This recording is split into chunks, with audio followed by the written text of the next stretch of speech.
Hello, my name is Megan Wilden. I'm the Executive Director of OLLI, the Osher Lifelong Learning Institute at Berkshire Community College, and welcome to another edition of Hello OLLI, our half-hour interview show where we talk with some of the amazing OLLI instructors and volunteers that help make OLLI such a wonderful organization.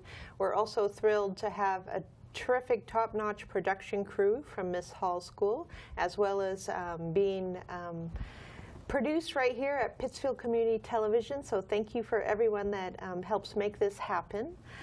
Today we have a wonderful guest. Her name is Marcie Setlow. She's the co-founder and publisher of the Berkshire Edge, which is an online news site that's based in Great Barrington and covers all kinds of issues in the Berkshires. So Marcie, welcome. Thank you very much. I'm delighted to be here. Yeah, it's great to have you. So Marcie is and the editor of the Berkshire Edge, David Scribner, and various contributors to the Berkshire Edge. Many. Yeah, are going to be participating in an OLLI class this spring called Voices from the Berkshire Edge. So we're kind of taking you from the internet and putting you in real life, which I think is really exciting and a win-win. So thank you so much for you're very welcome. Participating. No, we're delighted because, you know, the Berkshire Edge really wants to be part of the community. We're not only reporting on the community, it's our intention to reflect the community. So, absolutely. So the opportunity to participate with OLLI and to work with your students is a delight for us. We're very pleased. Thank you. So the Voices from the Berkshire Edge class begins, it's going to be held Tuesday afternoons in Great Barrington at the Berkshire Community College South County Center. It begins April 12th, and the sessions run from 3:30 to 5 p.m.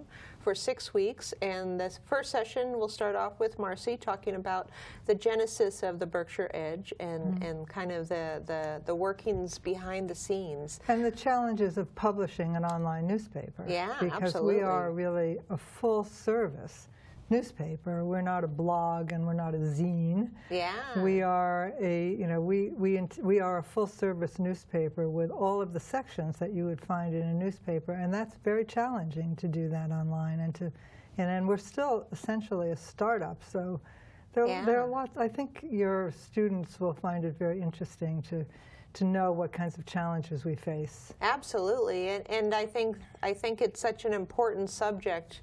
The evolution, hopefully it's an evolution of news, of how we find out what's going on in the world, and what's happening in our neighborhoods, right. Which can be even more challenging, I think, because there's certainly lots of world coverage, and you can go to the New York Times or to the networks or, all different places, NPR, PBS, but how do you find out what's going on in your community? Right, and how do you find out reliably what's going on in your community also? Exactly. Because there are lots of rumors that get spread, but we are keeping ourselves to a very high standard of journalism. So at the Berkshire Edge, you can find out reliably what's happening in your neighborhood, and that's, I think, a great service that we're performing. Absolutely, and your articles are really well written and well researched. Right. And of course, your editor is a veteran newspaper editor, David Scribner, who used to be the editor of the Berkshire Eagle. Right. So he brings decades of experience with newspapers to this online. Right. So tell us how it all started. Well, actually, David had been thinking for years about doing something online. Somewhere around 2010, he had actually applied to the Knight Foundation for a grant to start something that he called a news cafe. And it was going to be an online newspaper, but it was going to originate from coffee shops and coffee houses around the Berkshires, so that it was going to be very participatory. The readers and the editors would be participating in creating the news stories. Unfortunately, he didn't get that grant, and so he had to wait a little longer. And when I met him, he was really very eager to try. He still had this bug in his ear, and he still wanted to do this. And I have a background on the business side of media, because I had worked in, mostly nonprofit media, but public television and museums and journalism projects where I was, the business side, I was raising money and marketing projects. And so we felt that we had really a wonderful combination of skills. David is the content person, I'm the business person. And, there just seemed to be a moment where we felt we were ready to try this. And so that moment is less than 2 years ago. We launched, well, actually, we started working on it about 6 months before we launched. But we launched on April 28th, 2014, so we're about to celebrate our second anniversary. We're quite pleased that, that we not only have we survived, but we are thriving. That's really. Wonderful. And so many people know about it and talk about the articles that you publish and so forth. And if you want to find the Berkshire Edge online, the address is very simple. It's theberkshireedge.com. And it has a letter section, it has reviews, it has editorials, it has columns, and it has news stories. And they've done some excellent news coverage. And we also, something that I'm afraid people are less aware of than I wish they were, we have a fabulous online calendar. We have probably the most complete calendar in the Berkshires. We post all the big venues and events, and then we invite everyone else to post their events for free. This calendar is searchable by date, by category, by venue. You can find out if you have guests coming to the Berkshires on April 1st to 3rd, you put in April 1st to 3rd, and you'll get a list of everything that's happening from April 1st to 3rd with links to the websites of the presenting organizations. It's a fabulous tool, and we're going to start promoting it a little bit more as the spring comes, because we're finding that people know us for news, but really this is a terrific resource for visitors and Berkshirites alike.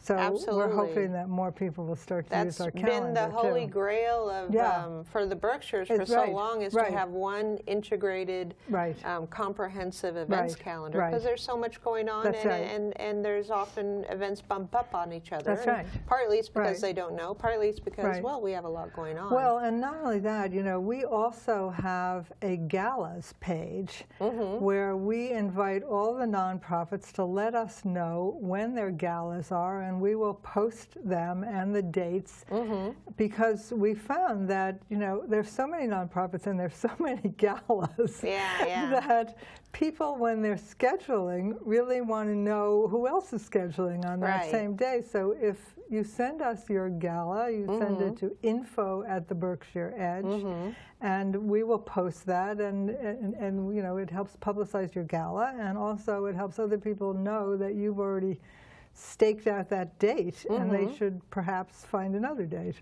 Great to know. Absolutely. What a great treasure trove. Thank you. And you have a lot of contributors too. We do. Well, as I said earlier, one of our purposes really was not just to report the news. We're not, we're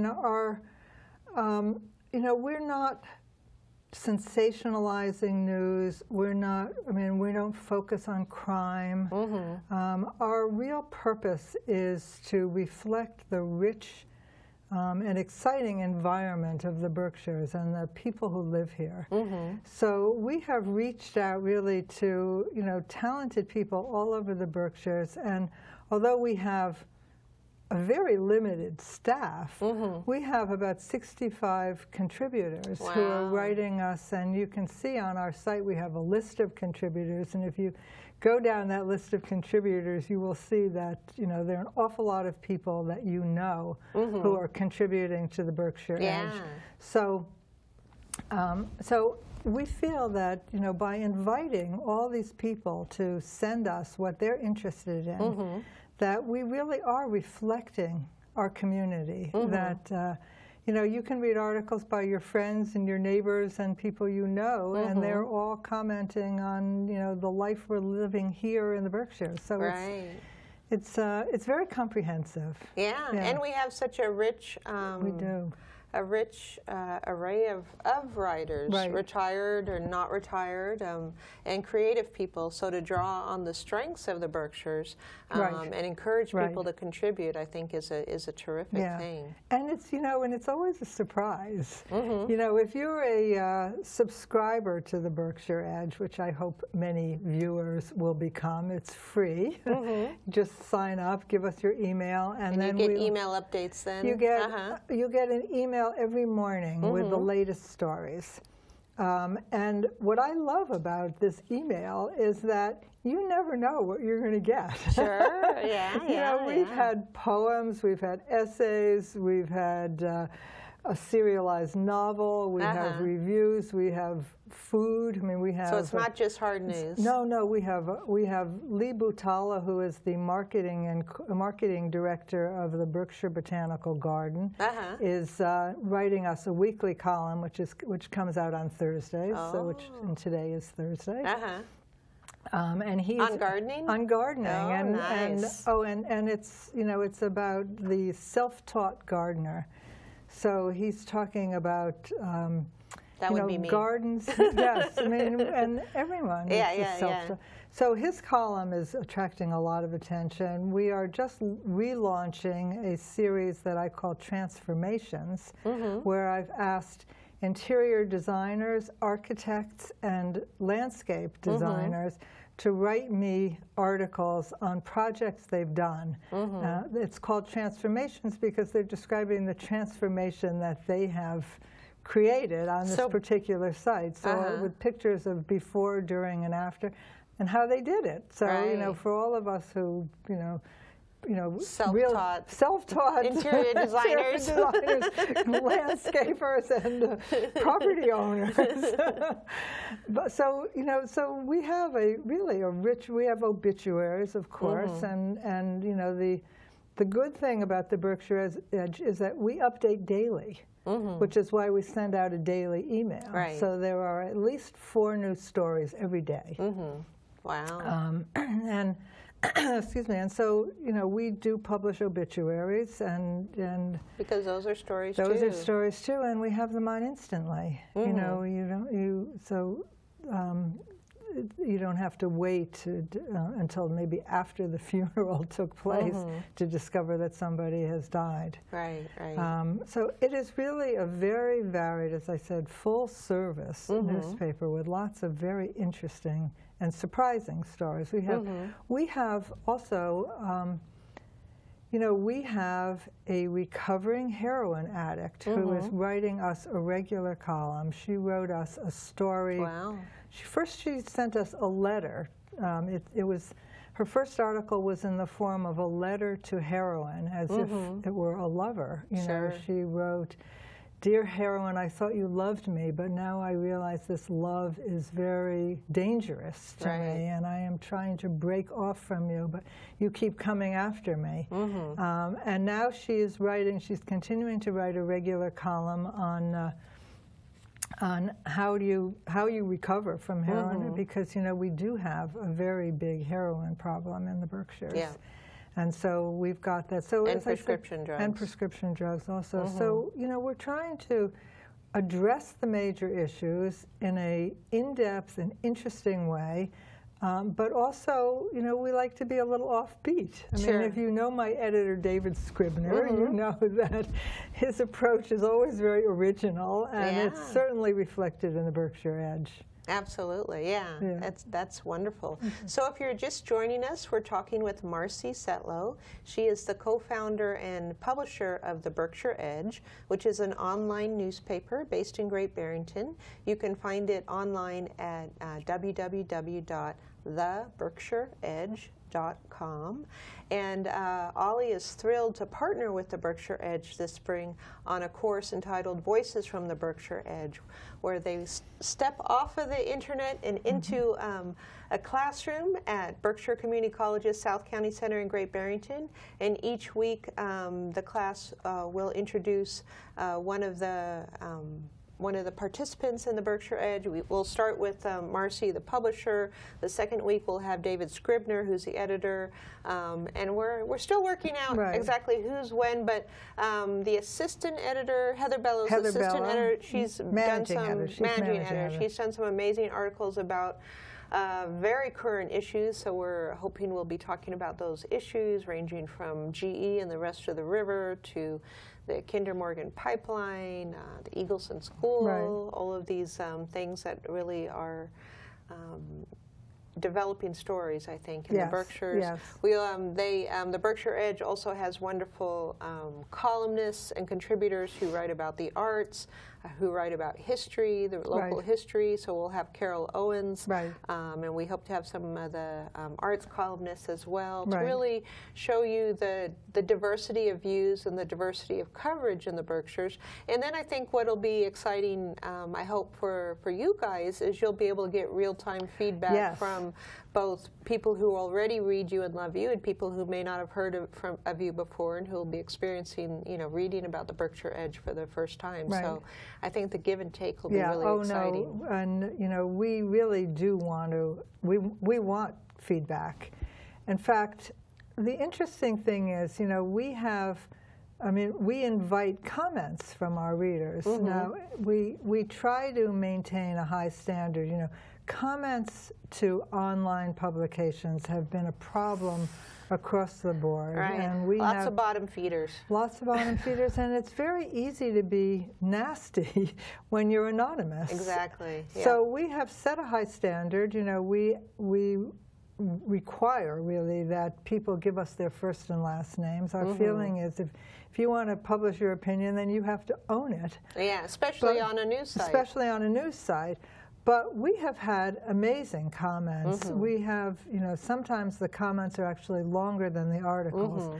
We have had, civic issues that have been discussed in Great Barrington and in other towns around Great Barrington, where people have been free, and people from opposing sides have been free to give us very, very expanded comments and information. Recently there was the issue in Great Barrington of whether or not to grant a permit to adapt the old Searle School into a hotel. And this went on for several months, and you can go back and look at the comments on our site, but we had, 1,000-word comments, people laying out all of the, the pros and cons of any particular argument. It's fascinating, and people are coming not only for the articles but for the comments too. And so this is our way of engaging the public, and we really want feedback from our readers because that guides us as to what people are interested in. So you're really providing a platform for civic conversations, for conversations that are respectful, that are educated, but that are still passionate also. So that's a huge huge benefit to the community. Last year, right after the Great Barrington town meeting, one of the select board members said to us that never before had they seen such a well-informed population, a well-informed discussion at the annual town meeting. And they felt that it really was because all of these issues had been discussed at great length on the Edge, and that people knew what the issues were, excuse me, and that they could discuss them in a at a higher level than they had been able to before. So we were very pleased, as you can imagine. Absolutely, that is very high praise. That was our first year. And so like a traditional newspaper, you're curated, you're edited, we are, and you're fact based. So you when you report on news, you do your research and back it up, and you also serve as a venue for discussions and for letters to the editor, for editorials and comments, so that there can be a back and forth with that does not descend into name calling and Not mud at flinging all. and so forth. So that's a huge, Right. huge service. No, I mean, in addition to requiring people to give us their names, we also, we feel free to take off. Yeah. We don't let, no nastiness, no name calling, Of course, yeah. no low blows. This is a serious place for you're holding your readers and commenters to the same high standards that you guys follow as well. Yeah, and that's a wonderful thing.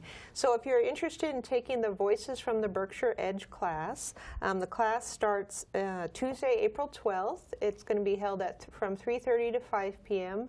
at the Berkshire Community College's South County Center, which is located on Main Street in Great Barrington. And for more information, you can give OLLI a call at 413-236-2190 and request a catalog. We'll be happy to send one to you. You can also find our catalog online at www.berkshireolli.org. And OLLI is a membership organization, so you join OLLI and then you're able to sign up for our classes. And we also have a spring open house coming up. It's going to be Tuesday, April 5th from 10 a.m. to 11:30 a.m. at Shakespeare & Company in the Elaine Bernstein Theater lobby. It's free, open to everyone. It's a great way to get a taste of OLLI. You can meet OLLI members. We'll have a number of our OLLI instructors there, and they'll say a few words about their classes. And I have to tell you that the quality of our instructors is really amazing and wonderful, and Marcie is a great example of that. And the other amazing thing about OLLI is that all of our instructors are volunteers, because OLLI is truly a volunteer-run organization. We have over 1,000 members throughout the Berkshires, and over 150 of those also serve as volunteers. So they teach classes, they edit our beautiful catalogs, they actually take the photos that appear on the catalogs, they organize our special events, they book our speakers and so forth. So I think I love working for OLLI because I think it's such an amazing asset for the Berkshires, and we're always interested in partnering with other worthy organizations like the Berkshire Edge. We also have coming up, we have a new partnership with the Mahawi in Great Barrington. We're doing a OLLI Mahawi book club where OLLI members will be reading books associated with upcoming performances at the Mahawi. We have a partnership now with Williamstown Theater Festival, and we have OLLI members who are they're offering free workshops, and we're going to have OLLI members who are going to participate in the community performance. They're doing a new play that's being written that sets the Orpheus myth in the Berkshires. That's going to be very cool. You'll have to write about that in the Berkshire Edge. All kinds of fun stuff. We also have a wonderful mentoring project where we have OLLI members mentoring BCC students, and that's been exciting as well. So we're thrilled to have the Berkshire Edge as a new partner as well with this course. And Marcie, tell us more about your background in media. Well, I started my career at WNET Channel 13, which is the PBS station in New York. In New York City. In New York City, right. And what I did, and then I went on from WNET. I worked then for the Pittsburgh Public Television Station, which at that point was a major production center for public television. And then I had a consulting business where I consulted to public television producers and other kinds of nonprofit media. And so what I did was, I mean, it's very similar to what I'm doing for the Edge. You know, I raised the money. I was soliciting funding, you know, made possible by a grant from so-and-so. So you're behind all that underwriting. I did a lot of that underwriting. And I also, when I moved away from the stations into a consulting business, you know, I worked with clients to help them sort of develop projects that I knew would be fundable, or to market those projects and to figure out how we were going to raise money. So so it's been, I mean, it's a very good background for what I'm doing now, because, you know, I'm taking this media entity. Yeah. And working with the content, I mean, working in partnership, of course, with David Scribner. But I am the business side, and that's what I've always done. Absolutely. So, that's wonderful. And how long have you been in the Berkshires? Well, I've had a house in the Berkshires since 1997, but I was a weekender. And then little by little, as I you know, began to realize, you know, how wonderful the Berkshires were all year. Little by little, I migrated up here. So now I am a full-time resident. And, Great. Well, we're very lucky to have you. And I'm just shocked to realize that I don't miss the city. You know, there's so much going on in the Berkshires. Absolutely. That I don't miss the city at all. So I go back occasionally. It's always there if you want to visit. It's always there. But a lot of times it comes up here. You know, that's wonderful. Right. So the Berkshire Edge, if you want to check out the website, it's an online newspaper. You can find it at theberkshireedge.com. You can sign up for their daily email updates. Subscribe. Please subscribe. Yeah. And you can also, and if you're interested in writing for the Berkshire Edge, they're always interested in hearing from new contributors. Yes, and in fact, they're interested in having more contributors from Central Berkshire, yes, right? We are, you know, I think people think that we are just Great Barrington, which is not the case. You know, we certainly started in Great Barrington, and Great Barrington was our focus in the early, you know, in the early years. I mean, the early year, because we're only in the second year. But we are moving out further and covering more. So absolutely, yes, we are very eager to have contributors and readers from from further out. And also, you know, if you don't mind, I just make an extra little plug that even though, you know, even if the local news is not covering your town, we have. The calendar covers your town. Oh, absolutely. We have, you know, we've been doing a lot of articles on the pipeline and on environmental And I'm so sorry, but we have to go. But there's so much to see at Berkshire Edge. Please visit them online, and thank you, Marcie. Thank you very much, We'll see you soon. It's a pleasure. Thank you.